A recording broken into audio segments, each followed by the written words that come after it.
नमस्ते मित्रों। आज मैं आपको सही धर्म कौन सा है और सही धर्म ग्रंथ कौन सा है इसके बारे में बताऊंगा। इसमें बहुत ही ज़्यादा वैरायटी है। लोग काफ़ी कंफ्यूज है कि भाई क्या चीज़ फॉलो करें क्या नहीं।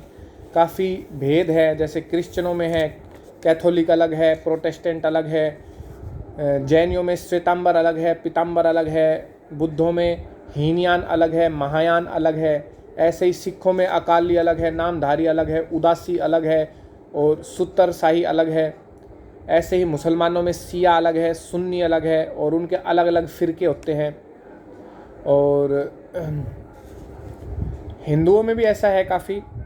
और हिंदुओं में भी मैं बता चुका कि 3-4 विचारधारा के लोग होते हैं। जैसे एक तो वैदिक विचारधारा हो गई, जिसमें वेदों को माना जाता है ईश्वरीय ज्ञान और शुद्ध ज्ञान जिसको माना जाता है। और दूसरा हो गया पौराणिक विचारधारा।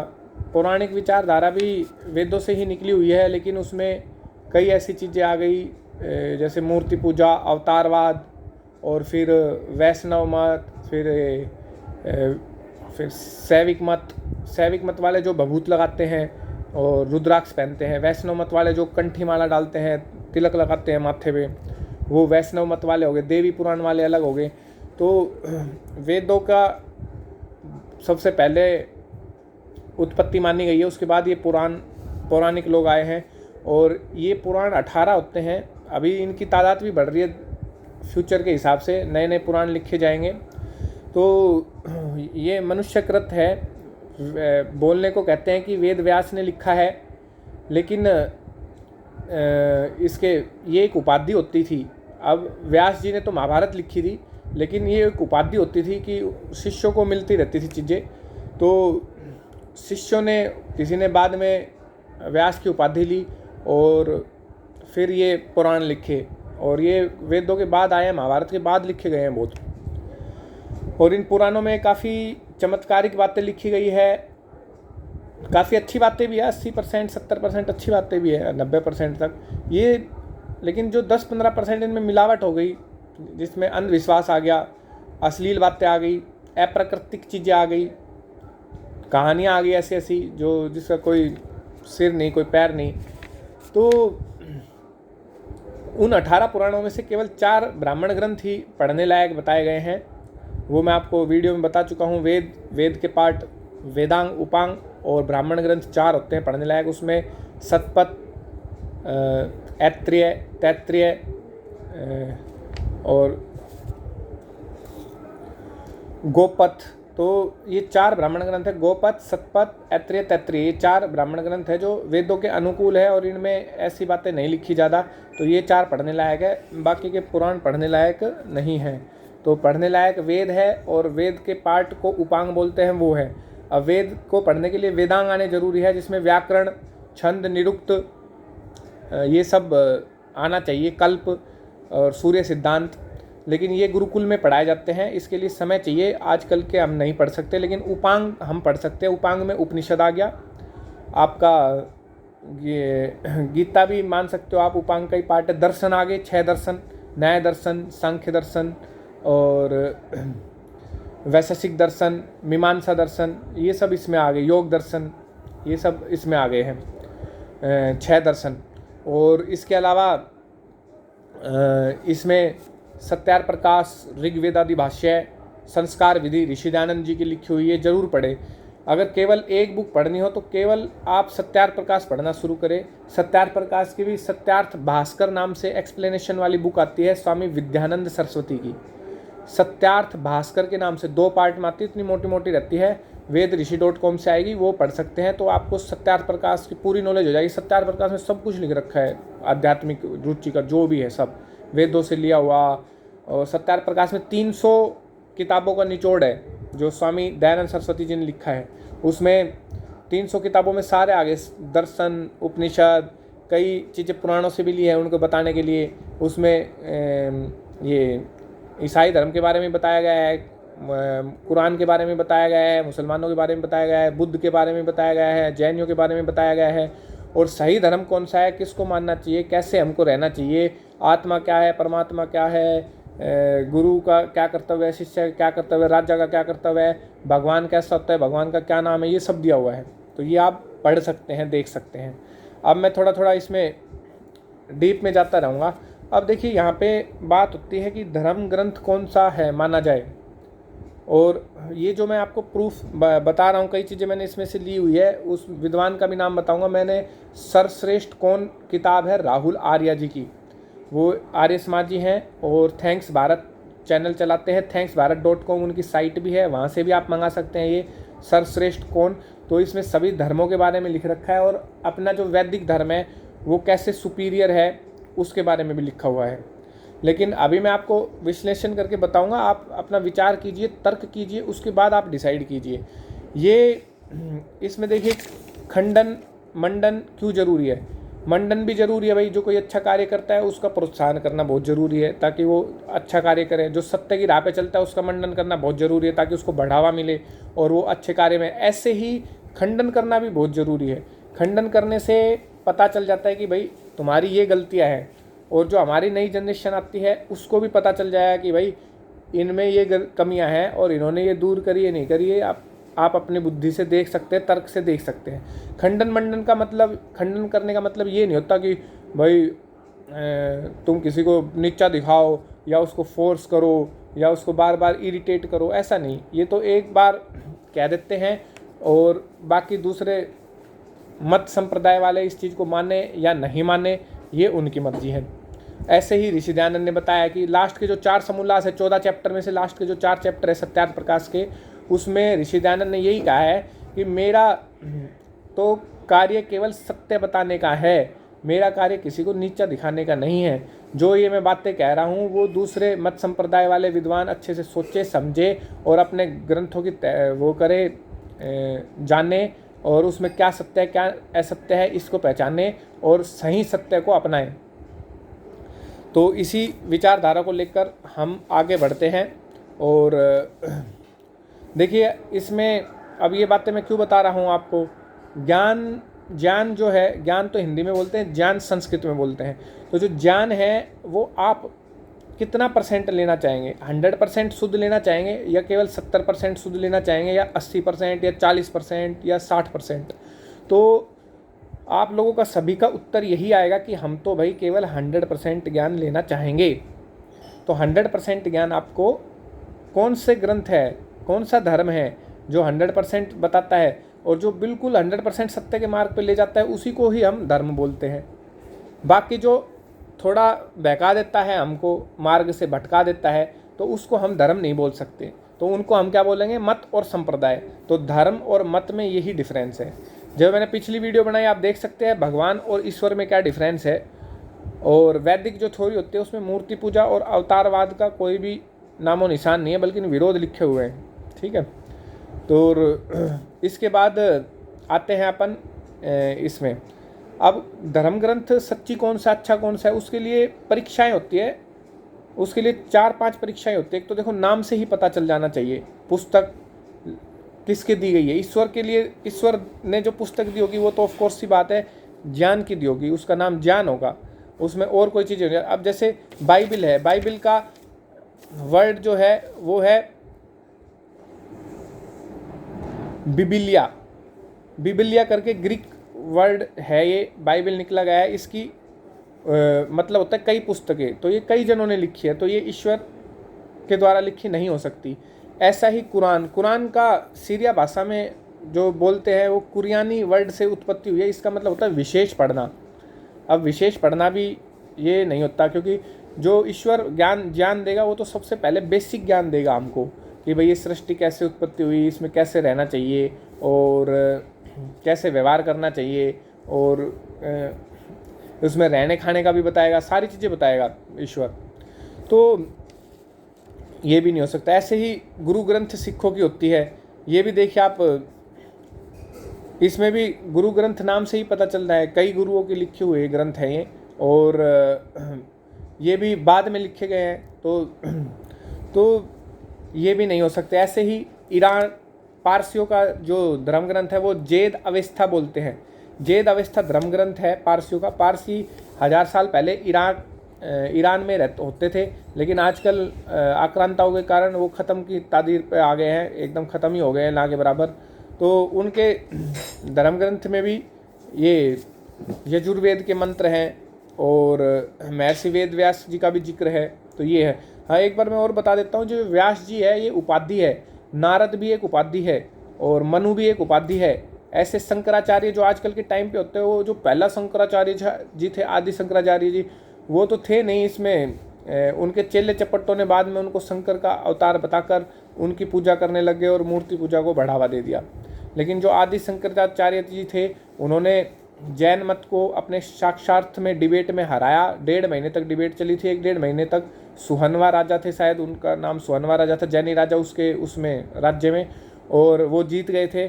फिर उस समय जैनी धर्म को थोड़ा ख़त्म सा कर दिया था उसने, सुधनवा राजा ने, और वैदिक मत को वो किया था, क्योंकि आदि शंकराचार्य जी उस टाइम, और आदि शंकराचार्य जी को ही जहर देकर मारा गया था, जल्दी उम्र में ही मार दिया गया था उनको, मतलब कम उम्र में ही उनका देहांत हो गया था। उनके चेले चपट्टों ने फिर बाद में शंकराचार्य की उपाधि बनाना चालू कर दी और उसमें मूर्ति पूजा नाम की चीज़ ले आए। तो अब देखिए, पहला तो ये हो गया। अब हम देखेंगे कि यहूदियों की जो पुस्तक होती है वो होती है तौरेत और इंजिल। ये ईसाइयों जैसी ही होती है, और इसमें एक दाऊद भी आता है, जो दाऊद उनका वो होता है पैगंबर टाइप का, उसने भी जबूर किताब दी। तो तौरेत, इंजिल और जबूर ये किताब यहूदियों की है, और ओल्ड टेस्टामेंट्स मूसा का ये भी यहूदियों का है। तो ये 4 किताबें इनकी है यहूदियों की, और ईसाइयों की भी होती है थोड़ी थोड़ी। लेकिन जब ओल्ड टेस्टामेंट था बाइबल का, तो उसके बाद फिर न्यू टेस्टामेंट आया ईसा का। तो ये ईसाइयों की किताब है। और बुद्धों की जो किताब है वो है त्रिपिटक। अब देखिए, बौद्ध धर्म और जैन धर्म के बारे में और चारवाक मत के बारे में मैं सत्यार्थ प्रकाश में पिछली वीडियो निकाल चुका हूँ, आप देख सकते हैं। बौद्ध मत और जैन मत, आपको आश्चर्य होगा, ये लोग ईश्वर सत्ता को नहीं मानते। ये अपने तीर्थंकरों को ही ईश्वर मानते हैं। वो सोचते हैं कि यही ईश्वर है, और ये जो सृष्टि जो चल रही है ये अपने आप चलती आ रही, कोई नहीं चलाने वाला। और जो बौद्ध धर्म वाले वो शून्यवाद को भी मानते हैं, क्षणिकवाद को भी मानते हैं। शून्यवाद मतलब सृष्टि से पहले कुछ भी नहीं था, सब कुछ शून्य था। अरे जब सब कुछ शून्य ही हो गया तो फिर सृष्टि कैसे बनेगी? सब कुछ पहले भी था, लेकिन सूक्ष्म अवस्था में था। ये हमारे वेद कहते हैं, सूक्ष्म अवस्था में प्रकृति थी, सूक्ष्म अवस्था में ही जीवात्मा थे, सुप्त पड़े थे। और ईश्वर तो सूक्ष्मों का भी सूक्ष्म है, इसलिए वो सर्वव्यापक है। तो देखिए कितना अच्छा वैज्ञानिक तौर से ही ये बताया गया है हमारी वैदिक थ्योरी में। हमको देखना चाहिए कितने शुद्धता से बताया गया है। और जो इनका त्रिपिटक बुद्ध ग्रंथ है, इसमें भी बहुत सारी चीज़ें अपने वेदों की ही ली गई है महात्मा बुद्ध ने। इसमें उनके बाद में चेले चपट्टों ने ही अलग धर्म बनाया और इसके आगे बढ़े ये लोग। इसमें बहुत ऐसी बातें हैं त्रिपिटक में, मैं आपको कोट करके भी बता सकता हूँ, लेकिन अभी ये बड़ा हो जाएगा बहुत वीडियो, तो इसलिए ये है। दूसरा, इसमें जो अष्टांग योग लगाते हैं हम, उसका भी फॉर्म इन्होंने वो कर रखी है अलग से। तो अष्टांग योग की भी फॉर्म में इन्होंने, अब बुद्धों ने क्या बना रखा है, ये बना रखा है दृष्टि सम्यक अष्टांग मार्ग बताए हैं, 8 मार्ग बताए हैं। तो उसमें यही बताया है, जैसे योग के 8 अंग होते हैं ना, मैंने बताया था। योग में आप देख सकते हैं यम, नियम, आसन, प्राणायाम, प्रत्याहार, ध्यान, धारणा, समाधि। तो ऐसे ही इनके हैं ये दृष्टि सम्यक, सम्यक संकल्प, सम्यक वचन, हिंसा दुराचार आदि से वीरति, और फिर सच्ची आजीविका, फिर दृढ़ निश्चय अभ्यास, स्मृति सम्यक, चित्त एकाग्रता, समाधि लास्ट में ये। तो सम्मा पिट्ठी, सम्मा संकल्प, सम्मा वाचा, सम्मा कम्मंत, सम्मा जीव, सम्मा व्यायाम, सम्मा सति, सम्मा समाधि। तो ये इनकी ऐसी फॉर्म है जो सारी चीज़ है। ऐसे ही जैनियों में है वो ऋषभदेव, उनके तीर्थंकार हैं, वहाँ से अजीतनाथ, संभवनाथ, अभिनंदननाथ, सुमतिनाथ, पदम प्रभ, पासरनाथ, चंद्र प्रभ, सुविधिनाथ, शीतलनाथ, ये सब उनके, धर्मनाथ, शांतिनाथ, कुंथुनाथ, अमरनाथ, मल्लीनाथ, ये ऐसे ऐसे करके लास्ट में महावीर स्वामी जी, ये इनके तीर्थंकार हैं, ये इनको मानते हैं। ये ईश्वर सत्ता को नहीं मानते आप, सच में हैरानी होगी आपको, मेरे को भी काफ़ी हैरानी हुई थी ये चीज़ें सुनकर। तो आप देखते जाएं कैसे कैसे परीक्षाएं होती जा रही है और कैसे कैसे आपको आइडिया होता जा रहा है कि भाई असली धर्म ग्रंथ कौन सा है, कहाँ जाना चाहिए हमें। तो दूसरा है, जो ईश्वर का ज्ञान होगा भाई उसमें वंशावली नहीं होगी, किसी व्यक्ति का नाम नहीं होगा, उसमें इतिहास नहीं होगा, उसमें कहानियाँ नहीं होगी।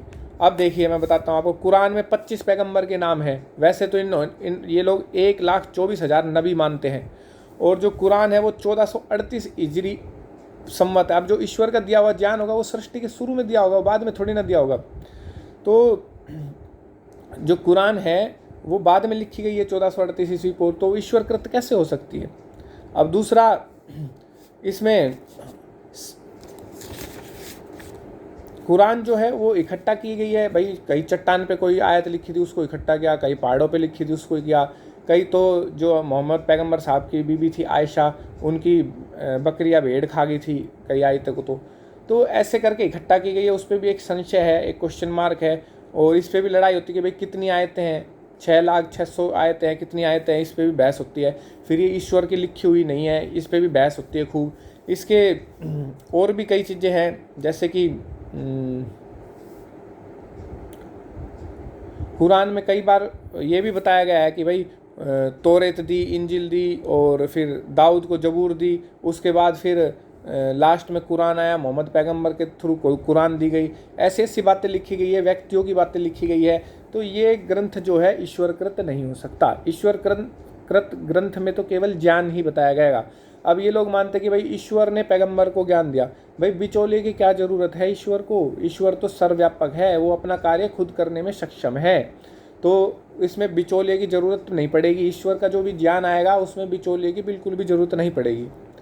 तो इसलिए ये जो है ईश्वरीय ग्रंथ, ईश्वरीय ज्ञान नहीं लगती ये चीज़ें। ऐसे ही बाइबल है, बाइबल और ये आपकी तौरेत इंजिल में तो यहोवा को भगवान दिखाया गया, कई जगह उसमें गवाहियाँ दी गई है, कई जगह उसमें कहानियाँ बताई गई है, गाथाएँ दी गई है, और उनका बोलबाला किया गया हुआ है, गुणगान किया है, और पश्चाताप भी कर रहा है यहोवा कि मैंने सृष्टि कैसे बना दी, तो अब ये मनुष्य बना दी, मनुष्य इतने गंदे होते हैं, फिर उनको मार देता है। ऐसे ऐसे करके बहुत ज़्यादा कोट करके मैं इसकी बाइबल की आपको बताऊँगा नेक्स्ट वीडियो में अच्छे से। बाइबल और कुरान का अलग अलग वीडियो को बनाऊँगा, और उसमें आयतें और ये बाइबल की जो भी है वो सब कोट करके अच्छे से बताऊँगा, मेन बताऊँगा। क्योंकि देखो ये बहुत बड़ी है बाइबल कुरान, इनकी वीडियो बनाने बैठे तो अपना जो मेन जो आध्यात्मिक काम है वो थोड़ा रुक जाएगा। तो मैं उपनिषद फिर से कंटिन्यू करूँगा, काफ़ी अच्छी वीडियो बनाई थी उपनिषदों की। तो मेन आप लोगों को आइडिया हो जाएगा कि भाई ईसाई धर्म में क्या लिखा गया है और कुरान में क्या लिखा हुआ है, और कैसी असंगत बातें लिखी गई है। ऐसे ही जैनियों की भी असंगत बातें हैं कि भाई उनके जो ऋषभ देव जी थे उनकी हाइट इतनी बड़ी थी, फिर उनका भूगोल गणित बड़ी गड़बड़ सौदा है, वो मैं पिछले वीडियो में कवर कर चुका हूँ। जैनियों को, बुद्धों को और सिखों को मैं कवर नहीं कर रहा, क्योंकि उनकी काफ़ी चीज़ें वेदों से मिलती है, और दूसरा वो उनका ओरिजिन धर्म का अभी हुआ है, और तीसरा वो वेदों का विरोध नहीं करते, ये तीनों धर्म ग्रंथ। तो इसलिए मैं इन चीज़ों को नहीं, मेन जो है मैं उन पे फोकस करूँगा। और अब आप देखिए इसके बाद तो ईश्वर की जो बुक होगी उसको एक तो नाम से पता चलेगा जो मैंने बताया। दूसरा, ईश्वर का जो ज्ञान होगा उसमें वंशावली, व्यक्ति का नाम, इतिहास ये नहीं होना चाहिए, और कोई कहानियाँ नहीं होनी चाहिए। तो दूसरी बात हो गई क्लियर। तीसरा, जो सृष्टि के शुरू में मिलना चाहिए ये ज्ञान हमको। अब ये सारे ज्ञान क्या है, अब ये जो ईसाई धर्म आया है ये 2500 वर्ष पूर्व आया है, और जो कुरान आई है वो 1438 हिजरी सम्मत पूर्व है, ठीक है। तो आप खुद देख सकते हैं, इनसे पुराने तो हमारी 5,000 साल पुरानी हमारी हड़प्पा संस्कृति निकल के आई है अभी आर्यों की। तो अपने आप को आर्य बोलो, श्रेष्ठ बोलो, वैदिक धर्म पे चलने वाला बोलो। अब इसके बाद होती है, चौथी बात होती है, जो ईश्वर का जो ज्ञान आएगा उसमें ऐसा नहीं होगा कि कुछ ज्ञान तो पहले देवे और कुछ ज्ञान फिर बाद में देवे, या फिर अफसोस करे। फिर अपरिवर्तनीय ज्ञान होना चाहिए। ईश्वर का जो ज्ञान होना चाहिए वो एक रस होना चाहिए और अपरिवर्तनीय होना चाहिए। अब बाइबल और कुरान में बहुत जगह अफसोस हुआ है कि भाई मैंने इनको आदम को क्यों बना दिया, और दूसरा फिर आदम बना दिया तो कोई स्त्री बनाना भूल गया यहोवा, फिर स्त्री नहीं बनी तो आदम की पसली ले ली, पसली से स्त्री बना दिया। ये अप्राकृतिक बातें आ गई, चमत्कार। पसली से स्त्री बनती है क्या? ऐसे ही कुरान में जैसे ईशा ने चट्टानों पर लकड़ी मारी और 12 झरने निकल आए। अब ये अप्राकृतिक बातें हैं, देखिए ऐसी चीज़ें पॉसिबल नहीं होती। तो हमको ये चीज़ों से हमको 100% ज्ञान की तरफ जाना है, हमको ऐसे ज्ञान की तरफ नहीं जाना। हाँ, जो इनमें किताबों में अच्छी बातें लिखी आप उनको ग्रहण कर सकते हैं, लेकिन जो ऐसी बातें हैं हमारे पुराणों में भी लिखी हुई है, ये मैं सच बोल रहा हूँ, सत्य बोल रहा हूँ, ऐसा नहीं बोल रहा कि हमारे धर्म ग्रंथों में नहीं, हमारे में भी है। लेकिन हमारा धर्म ग्रंथ तो वेद है, उपांग है, वेदांग है, और ये और केवल 4 ब्राह्मण ग्रंथ है पढ़ने लायक। उनमें कोई कमी नहीं है, वो 100% शुद्ध है, उसमें तो कोई कमी निकालता भी नहीं। अगर कोई गलती से गलत अर्थ भी निकाल देते हैं, जैसे कि देखिए कि वेद के मंत्र ऐसे होते हैं, जैसे गौ वर्ड है, गौ का अर्थ कई है, जैसे पृथ्वी है, गौ का अर्थ वक्त भी होता है, वाक्य शब्द के जो पाद होते हैं वो भी होता है, अक्षर के पाद। दूसरा गौ का अर्थ गाय भी होता है। अब इसका अर्थ गौ का कहाँ पे क्या लेना है, ये उसी को ही आएगा जिसने व्याकरण पढ़ी हो, निरुक्त पढ़ी हो, कल्प पढ़ा हो, ठीक है, छंद पढ़ा हो।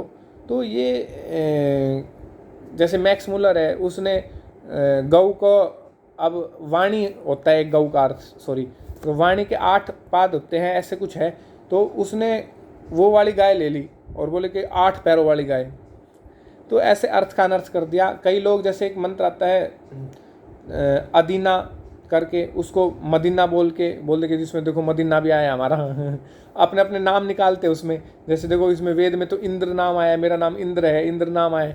अरे भैया तुम बाद में हुए हो इंद्र, तुम्हारे से पहले ये वेदों से तुम्हारे नाम निकले। जैसे सरस्वती नाम है, सरस्वती वेदों से किसी ने बाद में नाम रख लिया सरस्वती, हो कहते देखो मेरा नाम आया इसमें, वो नाम तुमने वेदों से लिया है, ना कि वेद में तुम्हारा नाम आया है, ऐसा नहीं है।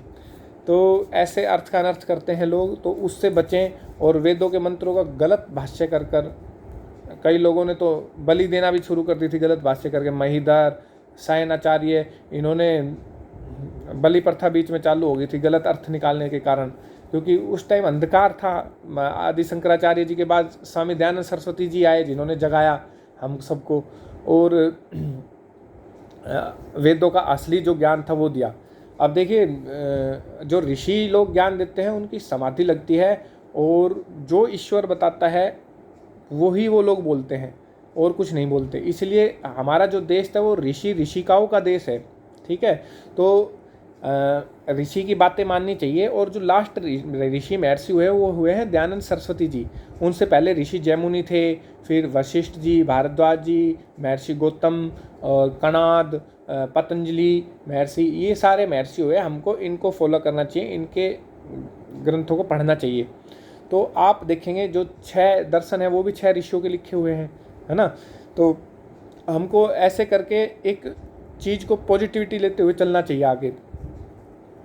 अब देखिए वंशावली व्यक्ति का नाम होना नहीं चाहिए ईश्वरीय कृत में। फिर सृष्टि के नियमों के विरुद्ध कोई बात नहीं होनी चाहिए धर्म ग्रंथों में। अब सृष्टि के विरुद्ध इनमें बहुत सारी बातें हैं, ढेर सारी। मैं आपको दिखाने लगूंगा तो चमत्कारिक बातें हैं, जैसे जीसस ने बहुत ज़्यादा वो कर दिया, किसी को फूंक मार के ठीक कर दिया, किसी को चमत्कार दिखा के ठीक कर दिया, जैसे कि ये लोग आजकल क्रिश्चियन करते भी हैं। ऐसा बहुत सारा दिखाते हैं अपने उसमें, आप लोग भी देखते होंगे तो देखते होंगे क्या चीज़ है ये, क्या पागलपंती है। तो ये सारी बातें हैं। तो अब आप खुद लोग डिसाइड करिए। और बाइबिल और इसको कुरान को मैं अलग अलग वीडियो में बनाऊंगा, उनकी और थोड़ी थोड़ी आयतें और ये कोट करके बताऊंगा। थोड़ा बताना, मेरा मकसद देखो किसी को नीचा दिखाना नहीं है, जो सत्य चीज़ है केवल उसको धारण करे और सही धर्म को जाने, मेरा मकसद यही है। और हमारा जो वैदिक धर्म है उसको आप अधिक से अधिक जाने और सत्य को अपनाएं, 100% सत्य को अपनाएं। लास्ट में सत्य ही ज्ञान विज्ञान की तरफ और परमात्मा की तरफ लेकर जाता है हमें। तो इनके अलावा ये 5 चीज़ें हो गई ईश्वर ग्रंथ। एक तो नाम से ही पता चलना चाहिए, दूसरा ईश्वर के ज्ञान में वंशावली, इतिहास, व्यक्ति का नाम ये नहीं आता। और ऐसा भी नहीं होता कि ईश्वर कुछ ज्ञान तो शुरू में दे फिर बाद में दे, ऐसा नहीं है। तीसरा, सृष्टि के शुरू में मिलना चाहिए ये ज्ञान हमको। पांचवा, सृष्टि के नियमों के विरुद्ध कोई बात नहीं होनी चाहिए इनमें। ठीक है, तो ये 5 है। ये मैंने राहुल आर्य जी की किताब है सर्वश्रेष्ठ कौन, आप जरूर पढ़ें, बहुत अच्छे से, बहुत मेरे से भी अच्छा एक्सप्लेनेशन दे रखा है। मैं तो बस एक विचार प्रकट कर रहा हूँ आप लोगों के लिए, अच्छा विचार, ताकि इसका प्रचार प्रसार हो सके। अब देखिए इसमें कुरान की आयतों पर भी थोड़ी सी और बात करेंगे तो इसमें काफ़ी विवाद हो चुके हैं। जैसे सुरेश चौहान जी का सुदर्शन चैनल आता है, उस पर मोहम्मद रिजवी ने 26 आयतें उठाई जिसमें काफिर के बारे में लिखा था कि इनको मारो काटो, और भी कई चीज़ें हैं, 36 आयतें जो हिंसा को बढ़ाती हैं। तो आप वो डिबेट यूट्यूब पे देख सकते हैं। दूसरा, इस दिशा में काम करने वाले लोग बहुत हैं, जैसे कि सच वाला एक न्यूज़ चैनल है, वो देख सकते हैं आप यूट्यूब पे। नीरज यात्री का यूट्यूब चैनल है, फेसबुक पे, वो देख सकते हैं। नीरज यात्री बहुत अच्छे वो हैं एनालिस्ट इन चीज़ों का।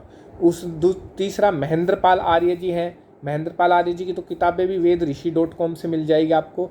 इन्होंने बहुत अच्छे से, ये इमाम थे 20 साल तक बागपत में, फिर इन्होंने वैदिक धर्म अपनाया। वैदिक धर्म अपनाने के बाद अब ये इनकी डिबेट भी है अब्दुल्ला तारिक के साथ कुरान के ऊपर, आप यूट्यूब पे देख सकते हैं। Debate of Mahendra Pal Arya with Abdullah Tariq. आपको समझ में आ जाएगा कि हमारे जो धर्म ग्रंथ है वो ऐसे ही नहीं है, बड़े वैज्ञानिक चीज़ से, बड़े तौर तरीके से लिखे हुए हैं, उनमें प्रॉपर ये है। और जो सृष्टि के जो नियम भी दिए गए हैं सृष्टि उत्पत्ति के, उसमें भी बहुत वैज्ञानिक तरीके से बताया गया है। अब इनमें तो देखो, बाइबल में तो लिखा है 6 दिन में ईश्वर ने बना दी और 7वें दिन वो थक गया या हुआ। तो 7वें, भाई जो आदमी थक रहा है वो ईश्वर थोड़ी ना हुआ फिर। तो ऐसी ऐसी बातें लिख रखी है। कुरान में भी ऐसे लिखा है कि 6 दिन में वो बना दी सृष्टि को। तो और भी असंगत बातें हैं, नियम गलत लिख रखे हैं, बहुत चीज़ें हैं इसमें डिबेट के लिए, आप सोच भी नहीं सकते। लेकिन जो हमारा सृष्टि रचना का वैदिक धर्म ग्रंथ ने बता रखा है वो सटीक है एकदम आज तक। जो भी गणना बता रखी है सूर्य से चंद्रमा की, पृथ्वी से सूर्य की, पृथ्वी से चंद्रमा की, ये इवन की ऐसा भी हुआ है कि इन बाइबल वालों ने तो जब गैलीलियो ने बोला कि भाई ये पृथ्वी घूमती है सूर्य के चारों तरफ, सूर्य नहीं घूमता, और गैलीलियो को जेल में डाल रखा है इन्होंने। तो ऐसी ऐसी चीज़ें को धर्म ग्रंथ कोई कैसे मान सकता है, मेरे को समझ में नहीं आ रहा। ये जो हमारा वेद है ये ऐसा नहीं कि केवल हिंदुओं के लिए है, ये पूरे सृष्टि के लिए है, पूरे संसार के लिए है, पूरे मनुष्य के लिए है। तो बहुत अच्छे से सोच समझकर ये ज्ञान दिया गया है। अब ये ज्ञान ऋषियों को मिला था, 4 ऋषि जो उनके कर्मफल बहुत अच्छे थे, कर्मफल के हिसाब से जिन्होंने बहुत अच्छे कर्म किए थे, जो बहुत ज़्यादा पुण्य आत्मा थे, जो तप करने वाले थे, उनको समाधि अवस्था में मिला था। समाधि अवस्था में मैं बता चुका हूँ कि ईश्वर के दर्शन होते हैं, ईश्वर का जो प्रतिबिंब है वो दिखता है और ईश्वर की चीज़ महसूस होती है। तो उससे उन्होंने वेदों का ज्ञान लिया ईश्वर से इस तरीके से। फिर बाद में वो फिर पुस्तकों के रूप में लिखा गया और फिर मनुष्यों में फैलाया गया। अब इसके बाद हिंदुओं में भी कई ऐसी संस्था होगी, जैसे ब्रह्म कुमारी हो गई। अब ब्रह्म कुमारी वाले सौर मंडल को नहीं मानते। दादा लेखराज जी, उनके कई केसेस चल चुके हैं जेलों में। उसके बाद ब्रह्म कुमारी वाले कई बार प्रलय करा चुके, अब तक आए नहीं। ऐसी रजनी सोसो है, वो भी ऑर्गेज्म के साथ मोक्ष की प्राप्ति की बात बताता है, ऐसी अश्लील बातें। और भी कई चीज़ें हैं, पर ये थोड़ा चालाकी से बताते हैं तो लोग पकड़ नहीं पाते इन चीज़ों को। तो ऐसे ही है। दूसरा, फिर आसाराम, रामपाल, डेरा सच्चा, ये सब जेल में जा चुके, आपको पता ही है, और क्या क्या इन्होंने किया है, ये सब है इसमें। ऐसे ही साधुओं के, ऐसे ही विवेकानंद सरस्वती के बारे में बोलते हैं। अब देखिए, स्वामी विवेकानंद सरस्वती जी का कंपैरिजन करें स्वामी दयानंद सरस्वती जी के साथ, तो इसमें भी बहुत चीज़ें हैं। स्वामी विवेकानंद सरस्वती जी मांसाहारी थे, मांस खाते थे, और इस्कॉन वाले अभी लीला प्रभु जी ने यही बात बताई कि उनकी किताबों में खुद लिखा हुआ है कि उन्होंने लिख रखा है कि भाई मांस खाता था, तो उनको 1 महीने की सज़ा दे दी खाम खाई की।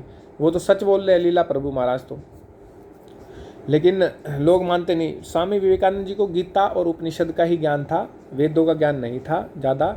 और दूसरा देशभक्ति की बातें करते थे, और एक उनकी जो पर्सनैलिटी थी वो अच्छी थी, बोलने का तरीका था, पुराने टाइम के पढ़े लिखे थे, अंग्रेजी बोलने वाले थे, तो इसलिए उस टाइम पे थोड़ा सा इनको महत्व काफ़ी ज़्यादा मिला। जबकि स्वामी दयानंद सरस्वती के कंपैरिजन करें तो कुछ भी नहीं है। स्वामी दयानंद सरस्वती जी तो प्रचंड वेद के ज्ञाता थे, संस्कृत के इतने तगड़े विद्वान थे, और इतने उन्होंने ग्रंथ लिखे हैं अपने, सत्यार प्रकाश, संस्कार विधि, ऋग्वेदादि भाष्य, वेदों को पूरा खोल के रख दिया है। वेदों का भाष्य भी क्या, ऋग्वेदादि भाष्य का, और भी बहुत बुक है, गो करुणा निधि, और भी कई चीज़ें हैं इनकी, काफ़ी छोटी छोटी बुक भी है, व्यवहार भानु है, आर्य उपदेश रत्नमाला भी है, ऐसे कर करके काफ़ी है। तो आप, और उनकी तो इतने बड़े योगी थे, उनकी समाधि तक लगती थी, और उनका जो ज्ञान था वो केवल ईश्वरीय ज्ञान था, यही मानना है। वही एक ऐसे महर्षि आए जिन्होंने वेदों को पुनर्जीवित कर दिया, नहीं तो आज हमारा धर्म बहुत ज़्यादा अंधविश्वास में और पाखंड में फंसा रहता। अब जो लोग अच्छा कार्य कर रहे हैं उनके नाम बताता हूँ, जैसे कि बाबा रामदेव जी हैं। बाबा रामदेव जी अच्छा कार्य किस में कर रहे हैं, योग में, आयुर्वेद में और वैदिक संस्कृति में, ये अच्छा कार्य कर रहे हैं। हालांकि थोड़ी बहुत कमियां हैं, देखो सब में रहती है, लेकिन 98% 95% अच्छा कार्य कर रहे, तो इसका मतलब ये नहीं। कमियां तो बस यही है, एक तो एलोपैथी वालों पर ज़्यादा कटाक्ष करते हैं, ज़्यादा फोर्स करते हैं उनको, मतलब देखो वो भी एक पैथी है, डायग्नोसिस और कई बहुत सारी ट्रीटमेंट उसमें भी बहुत अच्छी है। और आजकल का टाइम ऐसा है, खाना पीना बिल्कुल जहर खा रहे हैं हम सब, केमिकल्स, तो केवल आयुर्वेद से भी काम नहीं चलने वाला, तो सारी चीज़ प्योर होनी चाहिए। तो बाबा जी से भी अनुरोध है कि जितना वो कटाक्ष हम पे करते हैं, इतना दूसरी चीज़ों पे भी कटाक्ष करें, जो ये भ्रष्टाचारी हैं, जो ये फसलों में मिलावट करते हैं, खाने में मिलावट करते हैं, इन मिलावटी लोगों का भी वो करें, और किसी भी पैथी को गलत ना बताए। आजकल तो वैसे भी चॉइस है सबके पास कि पहले आप आयुर्वेद लिख के देख लो, नहीं ठीक हो रहे तो एलोपैथी लो, कोई फोर्स थोड़ी ना कर रहा है। एक तो मेन्यू कार्ड की तरह है ट्रीटमेंट भी आजकल। दूसरा, बाबा रामदेव जी देखिए वैसे तो मूर्ति पूजक नहीं है, मोस्टली दयानंद सरस्वती जी के फॉलोवर ही है, वैदिक संस्कृति के ही फॉलोवर है, लेकिन अब वो कहीं आते जाते हैं तो थोड़ा उस चीज़ में कर देते हैं, मतलब तो उस चीज़ को लेकर भी लोग उन पर उंगलियां उठाते हैं। तो मेरा मानना ये है कि अच्छा काम कर रहे हैं, योग में, आध्यात्म में, आयुर्वेद में, पंचकर्मा में, और इसमें नेचुरोपैथी में, तो यज्ञ थेरेपी में और आयुर्वेद में, इनमें ठीक अच्छा काम करे तो हमको उनको प्रोत्साहित करना चाहिए। दूसरा, दर्शन योग महाविद्यालय। ये दर्शन योग महाविद्यालय स्वामी विवेकानंद परिव्राजक जी चला रहे हैं अभी, और इनकी काफ़ी ब्रांचें खुल रही हैं। ये प्योर आध्यात्मिक है, ये लोग किसी की बुराई खंडन वंडन नहीं करते, लेकिन अपना आध्यात्मिक इतना बढ़ा रहे हैं साम्राज्य कि ऑटोमेटिक वो सारी दूसरी चीज़ें फिर कम पड़ जाती हैं इनके सामने, इनके ज्ञान के सामने। तो संघ का समाधान करते हैं स्वामी विवेकानंद परिव्राजक जी, ये आप यूट्यूब चैनल पर देख सकते हैं, बहुत अच्छे से है। उसके बाद आर्य समाज को फॉलो कर सकते हैं आप। आर्य समाज में भी अभी दिक्कत ये है, बाकी तो संस्थाओं में थोड़ी सी पकड़ कम हो गई है लोगों के लिए, और आपसी ईगो कह सकते हैं लोगों में, या संस्था को सुचारू रूप से चलाने में थोड़ी सी दिक्कत। लेकिन जो आर्य समाज की जो विचारधारा है, ये ऐसे लोग हैं, ये जो मैं बता रहा हूँ ना अभी, ये 100% बोल सकते कि भाई हमारा ज्ञान शुद्ध है, हमारा ज्ञान शुद्ध है, किसी के बस की नहीं होता बोलना ऐसा, और इसके लिए ताकत होनी चाहिए, उसके लिए जवाब देना आना चाहिए। तो ये जो आर्य समाज संस्था है, ये हर चीज़ में जवाब देती है। कोई विधर्मी लोग जब भी कोई आंसर या क्वेश्चन उठाते हैं तो उसका तुरंत आंसर आर्य समाज देता है। ऐसे ही स्वामी अग्निवर्त जी हैं, जिनका वैदिक फिजिक्स चैनल है, वैदिक फिजिक्स यूट्यूब चैनल है, आप देख सकते हो। उसमें काफ़ी शोध किया है इन्होंने, काफ़ी इन्वेंशन किया। ऐत्रेय ब्राह्मण का जो हमारा धर्म ग्रंथ है, ऐत्रेय ब्राह्मण, 4 ब्राह्मण ग्रंथ बताए थे मैंने, उसमें से उसका भाष्य किया है एक का। और ये रश्मि, वैदिक रश्मि थ्योरी, सृष्टि की उत्पत्ति, इसके बारे में बताया गया है बहुत अच्छे से। डार्विन थ्योरी कैसे गलत है, और ये बिग बैंग थ्योरी कैसे गलत है, वो सब बताया इन्होंने बहुत अच्छे से डिटेल में फिजिक्स के बारे में, और आप ज़रूर देखिए इनको। बाकी हमारे जो गुरुकुल्स हैं, काफ़ी गुरुकुल हैं, लड़कियों के अलग हैं, लड़कों के अलग हैं, उनमें भी आर्ष ग्रंथ जहाँ पे पढ़ाए जा रहे हैं गुरुकुल में, उनकी बात कर रहा हूँ मैं, वो लोग भी बहुत अच्छे से वैदिक प्रचार प्रसार कर रहे हैं। तो हमको इन लोगों का सहयोग करना चाहिए, और इन लोगों को सपोर्ट करना चाहिए ताकि हमारी वैदिक संस्कृति का प्रचार प्रसार हो सके। और एक हमें सत्यार प्रकाश का प्रचार प्रसार करना है। सत्यार प्रकाश में सारी चीज़ें लिखी हैं। शुरू के 10 समोल्लास अलग है, 4 समोल्लास में खंडन किया गया है, उसमें बहुत अच्छे से लिखा गया है। अब क्वेश्चन आता है क्या हमें कुरान और बाइबल भी पढ़नी चाहिए? भाई टाइम मिले तो पढ़ लो, लेकिन उसमें बहुत सारी असंगत बातें आपको पता होनी चाहिए, इसमें क्या लिखा है क्या नहीं। बिल्कुल पढ़ना चाहिए, ठीक है, नॉलेज तो होनी चाहिए। उसके बाद देखिए, हमारे पौराणिक लोगों के पास कोई भी मार्ग नहीं था। जब लोग चेंज कर लेते थे, धर्म कन्वर्ट कर लेते थे, उनको वापस लाने का, तो स्वामी दयानंद सरस्वती जी ने ये मार्ग खोला शुद्धि आंदोलन चलाकर। तो बिना चमत्कार दिखाए, बिना कोई अंधविश्वास दिखाए, उन्होंने जो लोग कन्वर्ट हो गए थे उनको दोबारा हिंदू बनाया। तो वो केवल अपने ज्ञान से और सत्यता के आधार पर बनाया। तो उनके ही बाद स्वामी दयानंद सरस्वती के बाद ही स्वामी श्रद्धानंद सरस्वती जी थे, उन्होंने ये कार्य किया बहुत अच्छे से। फिर महेंद्रपाल आर्य जी ने भी किया है ये कार्य काफ़ी अच्छे से। तो हमको वैदिक प्रचार प्रसार के लिए सपोर्ट करना चाहिए और इस दिशा में कार्य करना चाहिए। तो आज के लिए इतना ही है। अब मैं हाँ, इसमें कई चैनल और जैसे न्यूज़ चैनल पे और नाटकों पे हम देखते हैं कि भाई ये बहुत सारे नाटक आते हैं आजकल, ये सारी पौराणिक कथाओं पे है, चमत्कारिक अंधविश्वास दिखाया गया है। आप लोगों से हाथ जोड़कर निवेदन है, इन सब नाटकों को देखना घर पे बंद कर दीजिए, नहीं तो धर्म का अधर्म हो जाएगा। धर्म की जगह तुम कहीं और ही फंस जाओगे जाकर, ठीक है। और इसके बाद संस्कृत आना बहुत ज़रूरी है। देखिए, जो भी हमारे धर्म ग्रंथ हैं, अभी तो हमको संस्कृत नहीं आती, तो उपांग पढ़े पहले, वेदों के पाठ। फिर जब संस्कृत आएगी, संस्कृत सीखे। मैं तो ये कहूँगा पूरे बड़े परिवार में से एक बच्चे को ज़रूर संस्कृत पढ़ाए, पूरा उसको PhD तक कराएं, वेदों में या जिसमें भी कराना चाहे, दर्शन में, शास्त्रीय वाली चीज़ करवा सकते हैं। तो उससे घर का वातावरण बहुत अच्छा होता है। ये लोग जो आजकल की शिक्षा प्रणाली, अब देखिए छोटे छोटे बच्चे हुक्का पी रहे हैं, 14-14, 15-15 साल के, गाँवों में बैठकर, ये कहाँ जा रही है? ये शिक्षा प्रणाली हमको आचरण और चरित्र की बातें, मोरल चीज़ें बहुत कम सिखा रही है आजकल। और इसमें डिप्लोमेटिक होना, पर्सनल होना, ये बहुत ज़्यादा सिखाया जा रहा है। दूसरा, जब बच्चे का चरित्र अच्छा होगा, आचरण अच्छा होगा, मोरल एजुकेशन अच्छी होगी और उसका दृढ़ संकल्प अच्छा होगा और वो योगी तपस्वी होगा, तो वो कभी भी भूखा नहीं मरेगा। वो अच्छे से कमाएगा, अच्छे से खाएगा और समाज में अच्छे से रहेगा और माँ बाप को भी अच्छे से रहेगा। इसमें बात लिखी गई थी एक जगह बहुत अच्छी, मूर्ख संतान पैदा करने से बढ़िया है कि संतान ही पैदा ना हो। ये बहुत अच्छी बात आई थी, किसी में मैं पढ़ रहा था तब मैंने देखा। तो ऐसा है कि ये सब बातें हैं।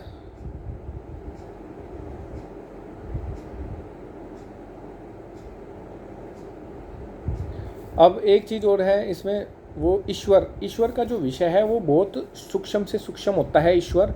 और ईश्वर को आज तक वैसे प्रॉपरली कोई जान नहीं पाया। जो लोग समाधि में जाते हैं उनको भी उनकी प्रतिबिंब में दिखता है, उनका एहसास होता है।